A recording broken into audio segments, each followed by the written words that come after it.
Something to keep in mind about discernment as we discern God's will, and I realize I've used that word and haven't defined it. Discernment is simply this: listening to the Spirit in order to know what may be faithful directions, plural, faithful directions for your life in order that you might know and follow God more deeply. Listening to the Spirit's leading.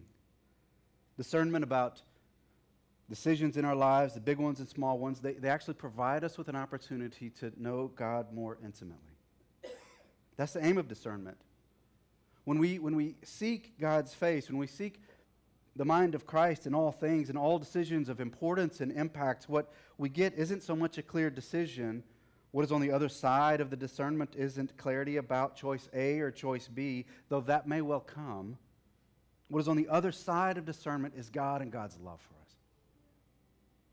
So if there's any lens by which we can use to discern, it's this: is there a decision that will lead me into greater relationship with Jesus? When weighing decision points, we do well to consider, is there one of these choices or directions, even when both are good and honoring, is there one wherein I can imagine a deepening growth with God and in God's kingdom?